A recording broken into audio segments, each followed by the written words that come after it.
MetaPlace is a isometric web-based platform that has a network to it. It started as a platform. If you guys are game developers, you may know Ralph Koster. He's the CEO of this company.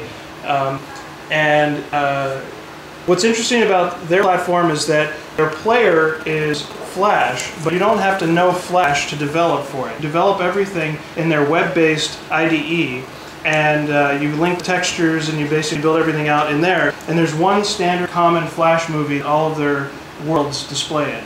Their hope is to standardize things like common XML language. They want to do, what was it? They want to have eventually have a 3D client and stuff like that. They're just right now focused on getting their platform launched in public. If you need an alpha invite or whatever, I don't know if it's I put in a folder. There's I got from them. MetaPlace sent a beta tester thing. So there's an email address that you can just send to them, and sign you up. Okay, I'm going to try to buzz through the end here because I know I'm running over. Okay, so VastSpark is an up-and-coming platform. They're in beta right now. It's interesting. My only criticism of them right now is that they created a markup language without consulting the industry, and then released it and said we have a standard. We're still digging into their platform. We really like the guys that are behind the platform. They're really nice. They seem to have a really cool idea, and they're extremely passionate about their platform.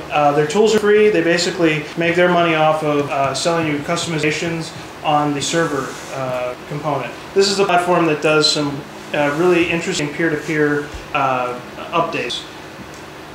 I think they're in closed beta, or they just went open beta.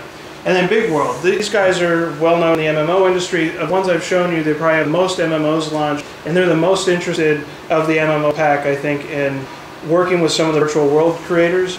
I think they have 2 games launched on their platform. 3 more are due to be released in second quarter beta.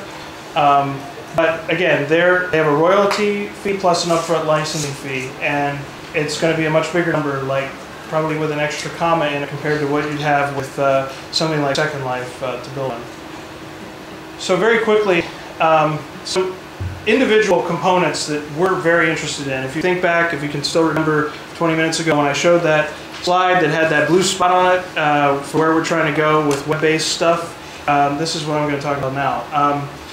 There's a library for Flash called PaperVision, and we've been pushing that thing to the limits in our laboratory, which is a dark place in our New York office where we don't let anybody in or out, except for the developers, and we just pass food through the door.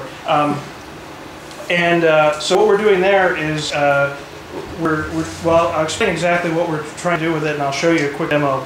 But what's great about PaperVision is that everybody has Flash, and you don't need to install any additional plugins on the browser to make this work. Now, when people hear Flash-based virtual world, they immediately think of MiniClip or some 2D Flash-based game. No offense, but I think that the virtual world people, they're looking for that hardcore 3D. We're even working with these guys right now, and we love them. So I'm really picking on them. I'm joking.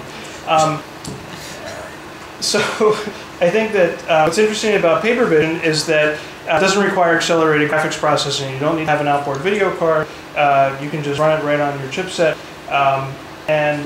So that's really exciting. So that chart that shows the 50% fall off, you basically eliminate the first 50% by pushing people directly into the Flash 3D. And my latest theory on this is we don't even want people to register before we throw them into the world. We're going to have them progressively register. That way we don't have to have them play the reCAPTCHA game when they first go sign up, which I'm really bad at. I haven't leveled up to anything beyond level 1 on CAPTCHA. So this is another thing that we're interested in. Unity 3D. Unity 3D, again, an MMO development kit, but it is dirt cheap compared to everything else I've talked about from the MMO industry. I think the single license kit is like $1,500. You can make stuff that runs on the iPhone, on the Wii, on PC, Mac, or they have a browser plugin. And their browser plugin does not require a browser restart, which is really nice. So, at least under most circumstances. If you have a really old browser, it might act weird, but we'll go with that anyway. So it does support accelerated graphics, but it alone does not support a client-server-based platform model. You basically can do peer-to-peer communication, but if you're going for that traditional virtual world client-server function, you have to basically be a developer and connect it to a back-end system, such as Goglio or Electrotank. So Electrotank is the company behind ElectroServer, which at one time powered Webkins, or no, I'm sorry, Club Penguin.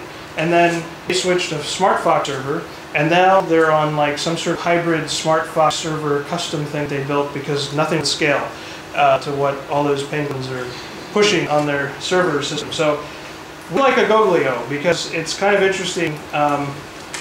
This is what we've done. This is one of the projects that our lab is working on. And I'll just share this and know that this is what we're doing in the lab, in a dark room, in the corner of our office. And we have some projects that are being built on this, and we have others that are in other virtual worlds. But we've always been associated with Second Life as our platform because our biggest projects to date have been on there. But we've been long at work at building something or combining technologies. We don't want to be a software company, but we've been playing with these different components and taking some lead from the MMO industry, where a lot of these guys are creating their own platform stack based on a bunch of raw components and gluing them together. So we started with a Goglio, and we took the Java client off of it because Java is just a pain in the ass. I love Java. A lot of our developers love Java, but it's so inconsistently installed on clients that if you take a random sample of 10 people and tell them to run a Java-based web app, maybe 3 of them will actually get it to run. Another 5 of them will probably have to install an update, and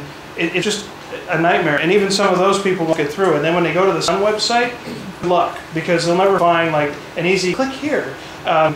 So that just adds a bunch of things that we're trying to eliminate, because we already showed you that 50% of people are falling off that line. So what we did was we took the Java client off and we threw Flash on top of it with Paper Vision. We also have looked at making Unity 3D the front end for it. We replaced the messaging protocol, which we found to be very inefficient, with Apache Mina, which is, I think, the messaging system that ElectroServer uses. So that's kind of where we're at. Let me just show you 2 things here very quickly. Let's see if I can refresh this environment right here. This is Paper Vision with an Goglio backend. That's a sprite, but we modeled it in 3D and we took pictures of it, and we basically tossed it in this environment. So this is a Goglio with Paper Vision on top of it, with Mina as messaging protocol. We can go over here and we can play a Flash. Everything that you'd expect that you could do in Flash, you do in this environment. You can chat. I don't think this has a lot of other functions. I'm using this over a cellular connection that has 1 bar right now. There's a skyline. Okay, so that gives you an idea. We're listening to Feist, we're hanging out. What's cool about this is that, and the reason we built this with this art style to show people, I'm gonna compete for audio here with me. So the reason we built this as a demo was to show a very different art style, because everything that's been built so far with Flash on the web looks like, Club Penguin. It's very kid-like. So we thought, we'll go for an adult look, and we'll kind of make it like a, a party, an adult party kind of thing.